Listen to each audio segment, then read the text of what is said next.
Hi, Amy. Abby. We just watched 90 Day Fiancé The Other Way, Season 7, Episode 7, Double Sevens. First impressions? Boring. Oh, how strange. Boring and creepy. That's an interesting word for an intro. I like that. I'm going to be eagerly waiting to see what you found creepy during this episode. I found it... It's quite obvious. I have found that there were a lot of negative things going on. Like, it felt like a very heavy episode emotionally because the feelings were very negative. A lot of jealousy, just like, ugh. Not portraying the couples having a good time. Even the new couple, there was, like the specter of the mother in the background. Yeah. What a strange episode. Now that you mention it, it was very negative. Yeah, and I don't think that they're usually like this. There's usually some people who are having fun so that we have a bit of a balance. But this one was different. Anyway, before we dive in, let's do our 1 and 2. Rate, review, and follow us wherever you listen to the podcast too. Watch the podcast on YouTube at 90 Day Fiancé, honestly. And now we can dive into this very strange episode, starting with Pattiya and Dylan. Yes. So it's travel day for Pattiya. She's on her way to Tasmania, but she mentions what I just alluded to. There's a potential problem on the horizon in the form of Dylan's mom, who not only lives very close to Dylan, but is very close to Dylan. Yeah. I didn't see that coming. I mean, she's never mentioned his mom before. I was surprised to find out that she's only met her once before, though it makes sense because she lives in Australia and Pattiya has never been. Right. Speaking of never having been to Australia, there is this moment where we hear from Dylan that Pattiya is most likely a city girl with expensive tastes. And because this is her first time going to Australia and she is moving to Australia, she's really committing to this new life completely blind, where she's going to be living in the outback. There's no luxury shopping. There's no fine dining. It's just a whole lot of nature and wildlife, which can be lovely, of course, but it sounds like Pattiya's not that kind of woman. It'll be interesting to see how she acclimates to it, if she acclimates to it, because obviously she's been living in LA for however many years. And I mean, there's a stark difference between LA and Tasmania. She's living in LA? She's from Texas. She's living in Texas. Big city in Texas. Yeah, big city. And then she was in Las Vegas for a really long time. So this will be quite the adjustment. Again, why did she not go there before to at least see the place and get a feel for it, to know what she's walking into? A big adjustment. She seems very impulsive. Yeah, that's a good word. We don't really have much of substance to discuss about this couple for this episode, except for the specter of the horrible mother looming on the horizon. And then the only thing I wanted to mention was the arrival at the airport when she licks him all over his face, giving him what she calls doggy kisses. That's a big no. That's even he gross. Said it was a bit much. Ick. Agreed. Yeah. Why do you need to do that? I have no idea what drove her to do that. It was appalling, to say the least. Yeah. Shall we read on? Yes. Let's go and visit Luke and Madelein. Oh, happy days. Madelein is packing Luke's bags. Are they going on a vacation together? No. No, she's throwing him out of the apartment.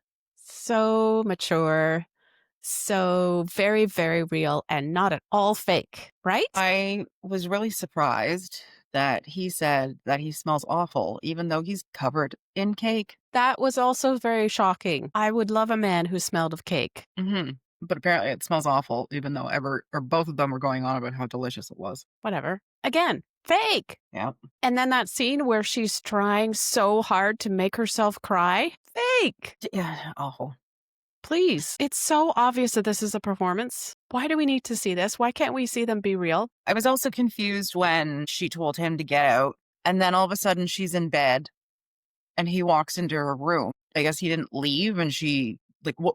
I don't know. It was just such a strange edit. There was some very weird stuff going on, because when he got to her apartment the next day to talk to her, it seemed to be morning or noon. It was very light outside. But as they had their discussion on the patio, it got progressively darker and darker and darker with almost every sentence that they were showing us that they were saying. So either the sun sets in a very extraordinarily different way in Colombia, or it was some very strange editing, and that conversation actually took hours and hours. Oh, I wonder if they just had to keep re-recording it because neither of them could, I don't know, perform properly or keep their lines straight or Well, there was one thing that took me by surprise, which is that when Luke initially came back to the apartment on the same night of the fight in the taxi, smelling of cake, I thought for sure that what he would do when he saw his suitcase at the front door is either ignore it or take it with him and enter the building.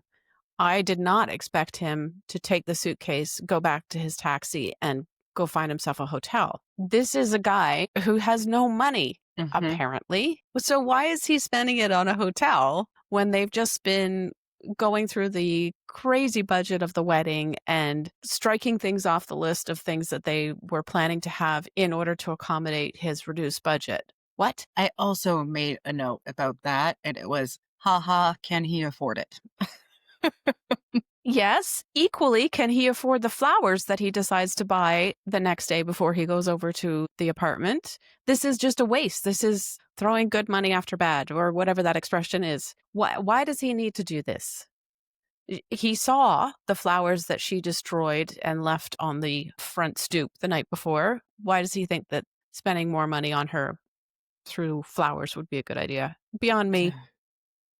None of this Who seems like knows? there's any point to it, because whatever he says to her, she's not going to believe it about the stripper night. She's going to blame him 100%. She's going to find him guilty no matter what excuses or explanations he gives.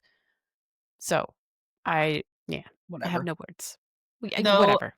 I did note that when she was laying in bed, there was a crown right beside her. Was there Mhm. a paper crown or a tiara like A thing? tiara of some sort. One of her beauty pageant crowns, maybe? Probably. I don't know. I mean, maybe it's her wedding crown. Who knows? Oh, But just the yes. fact that it was laying on her bed was just so strange. That whole scene was just bizarre beyond words. Like, she tells him it's over. She asks him to leave. He says, okay, I will go, and I accept that the relationship is over. But then, like you mentioned, all of a sudden she's lying in the bed and he's still in the apartment. How? Where? What? Why is he still there? But again, we see another attempt at fake crying, trying to push out the tears, which does not work. There is one thing that's becoming more and more clear to me every time we see Madeleine throughout one of these outbursts, tantrums that she has, and that is she is very much a child. Like, she is psychologically, as well as some might say biologically, physiologically, every which way, socially, a child. Yes. I put in my notes, petulant child. Yes, for sure. And reading on, Yes. Jenny and Sumit. Okay, question number one. When they're sorting out the old clothes in their bedroom, why the hell are they not at the cafe? What is going on with this cafe? No idea. And they Y- haven't even brought it up in what, like Yeah, 3 or 4 episodes, if not yes. more than that? Yes. Why? Where is the cafe? What's happening? Why are we not being updated? Have they abandoned the cafe project? I'm gonna They're say just hanging out no. in the bedroom, going through the boxes and looking at old clothes. Really? Well, Sadna probably says you need to get rid of some of your clothes because you have too many. Hmm. Yeah, okay. But why is Sadna not working on the cafe, or dad, or the brother? Like, what is going on? I have no idea. Okay, anyway, so we have another distraction, which is the yoga class, which Sadna wants to lead. Okay, great. Poop yoga. She tells them that they have to do yoga, Jenny and Sumit, because they're getting fat, which is just wonderful to hear, I'm sure. I don't even know what to say about that, though. I'm pretty sure she said that Jenny was getting fat, and Sumit told Jenny that they were both getting fat. Okay. Okay. Yes, whatever. I do notice the fact that Jenny is, what is she now? She's 67. She does not seem to be very active. It may even be that she has some mobility issues. Like, she should be moving more. She should be active. And so I Yeah. think when I initially hear, oh, sadness going to lead you in a yoga class, I was like, that's probably a really good thing for Jenny, regardless of the weight gain. Who cares? You need to just move when you're at that age. But it's a special kind of yoga. Yeah. It's just so strange. And um I would say that, her mobility issues are reflective in her lack of flexibility, like her not being able to straighten her arms out above her head. That was weird if I actually saw that correctly. I'm not sure. And I thought it was interesting when they were talking about the salty water because one of them had said that the water was hot and yet it was in a plastic bottle. Mhm. Warm water in order to dissolve the salt. Okay, that makes more sense. I was very intrigued by this concept of the saltwater cleanse. So I looked it up because I have never heard of this before. And yes, if you drink salt water, which people do in order to cleanse themselves from the inside out, bleh, it will cause very urgent trips to the bathroom for several hours and can also be accompanied by vomiting and cramping and other lovely bodily functions. Interesting. What kind of Mhm. salt was it? I think just regular table salt. It's something like 4 cups of water to 2 teaspoons of salt, I believe. It's pretty salty. And when you have a not very healthy body, as Jenny does at this point, you don't want to be adding more salt into your body. That is not a good thing. Her sodium levels are probably quite high. Anyway, it's way too much detail. I'm sure nobody wants to hear this. It's just all the thoughts that went through my mind when I was watching this ridiculous scene. Again, why do we need to see this? Why aren't we learning about the cafe? I want to know what's happening with that. It's a good question. I have no answers. Shall we read on? Sure. We next go to France to see Manon and Anthony. Anthony's practicing his French, doesn't seem to be taking it too seriously. All. Mm-hmm. She seems to not have a sense of humor. No, well, I would find it kind of annoying too if we had moved to a new country and my spouse was like making fun of the language and not learning it properly and overly exaggerating his pronunciation in order to show just how little he knew about it, I think I would be kind of, eh. I think he was only doing it to irritate her. That's always a good tactic with this couple. Hmm. I think they enjoy Especially that. when you know that she's going to get so mad she's going to start crying. Oh, I think this is the first episode when that we've seen them where she didn't cry. She did not. Yes, we've taken a step up. So they rent their own car, and I'm not sure why they rented the car. We didn't actually see the point of are they going on an excursion, doing something special, just the three of them? We don't know. All we get to see is that they're driving in the car and Manon brings up this idea to Anthony of a new business that she would like to start. Yeah, because that's going to give you more time with your family. Right. Now, is this in addition to the business that she had started in the US and that she said she was going to keep doing in France I would part think so. time? Yeah. So it does seem like she's trying to put an awful lot of work onto her plate without having actually adjusted to or taken the time to really be mom and wife, which is what the whole point of this move was to begin with. Yeah, it seems completely and utterly pointless Yeah. because she wanted to spend more time with her family. She wanted to get closer with her child. And now she wants to start a business, but not, but, set up boundaries so that she still gets to spend time with her family. Why don't you look for a 9 to 5, That's what something I that was has set hours, that's what I was just about to say. as opposed Eh, to starting your own business that's going to Exactly. completely consume you? Because when she's talking about how, okay, well, in France, they have a work life balance, there's things like set hours of work. You're not really supposed to go over those hours. It's not expected of you. You get paid vacation. You get all of these things that she didn't get in the States, which is wonderful. But you have to be employed at a place of business in order to get that from your employer. If she's starting her own business, then there are no rules. There are no set times. There's no structure for her to function within so she can do whatever she wants. And when you're starting a business, doing whatever you want doesn't cut it. you have to work your ass off to get that thing off the ground and be available round the clock, especially if she's going to be getting investors to help her start this business. So I don't see at all how it makes sense to say to Anthony, oh, well, in France, there's a different lifestyle for work-life balance. And so because I'm starting my own business here in France, it's going to be balanced and I'm going to take all the time I need to. No, no, you're No, not. no, it sounds so backwards. Like you either want to spend time with your family or you don't. You've only been there for what, a couple days to a week. We don't really know. And you're already looking for ways to not spend time with your family. Yeah, exactly. She's already looking for the way out. She's already trying to repeat the same pattern that they had in the US. And she just seems like she is deliberately setting herself up for more failure as far as her family life goes by taking this particular route. She could have looked for the 9 to 5 job.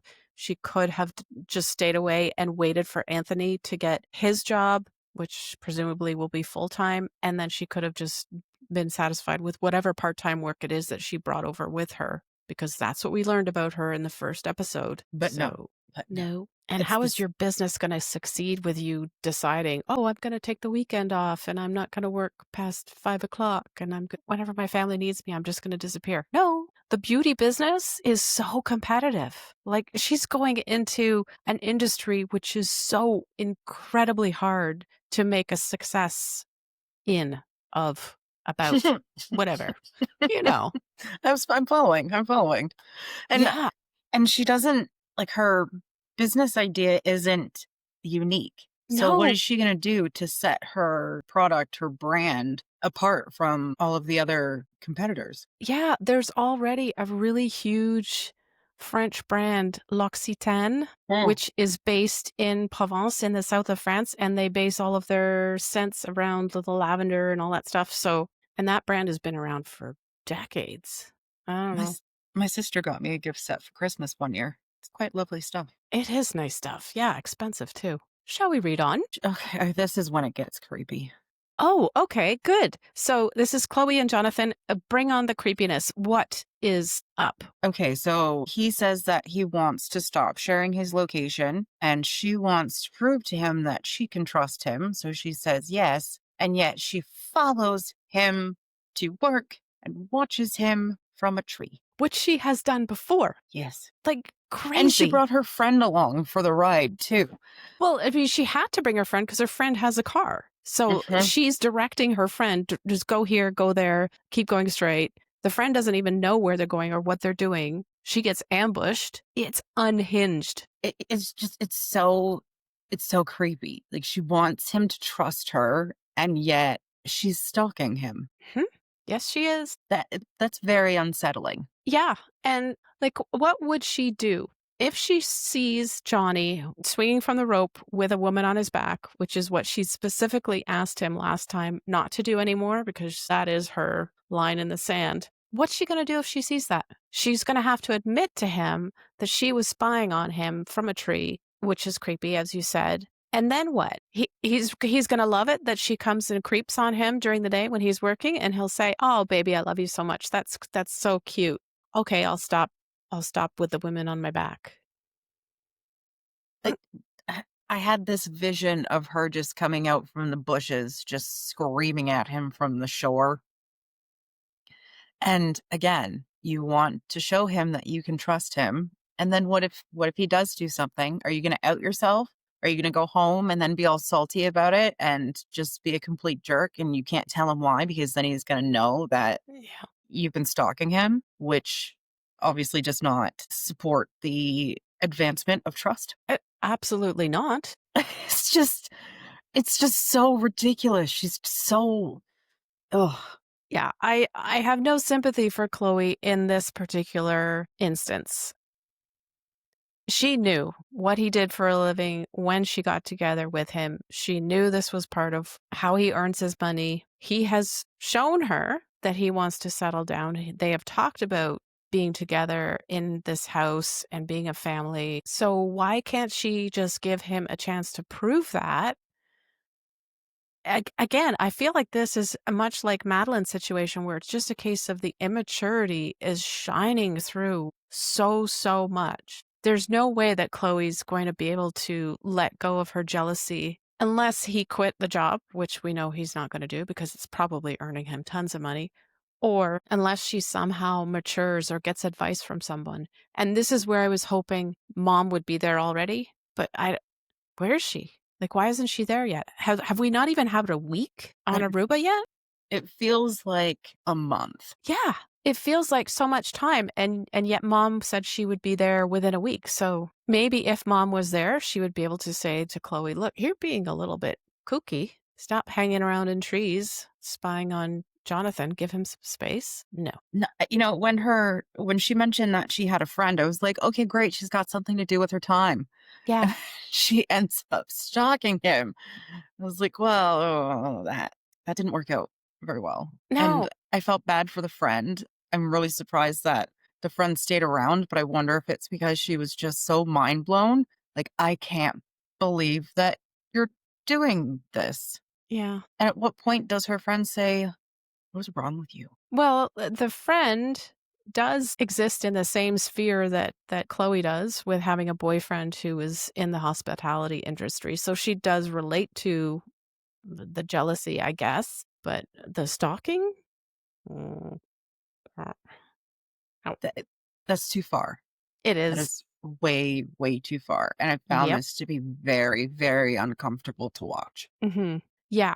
And what's Jonathan gonna say or think when he finds out that she's been hanging around in a tree watching him from the shore to make sure that he doesn't do the things that she's asked him not to do? I Is don't he think gonna he's gonna take very kindly to that, and, No. he wants to settle down, and he wants to have a family, and she obviously is not mature enough to do that. No. And I feel like he wants to work with her through that jealousy because they have had some somewhat calm conversations about it, but this is a step too far. If he sees this happening, if he finds out about it, he's not going to be happy. He definitely is not, and I wonder if this is what he will need in order to say, "Okay, we're done. You can go home now." Any other comments or observations from this very strange week? Um, just one. Hmm, I really appreciated Pattia's snack bag. that was cute. I always pack my water bottle, but I never bring snacks, I thought that was a really good idea. Yeah, it's good forethought. That's all I have. Do you have anything? Mhm. No, for next week, the previews looked really interesting, particularly the Pattiya and Dylan's mom dynamic. Anyway, I can't wait for next week because this week left me feeling a little bit down in the dumps. Can't lie. I found it very disappointing, And now I just want to go watch something that's going to make me happy, which is not this. which is not this. No. I can think of at least one thing. I think you know what I'm going to turn on after we go. Yeah, Before we go, if you're enjoying the 90 Day Fiancé Honestly podcast, please subscribe to or give our show a follow. If you have an additional moment, please rate us and help other 90 Day fans to find our show. Thanks for listening. thanks everyone. See you next week.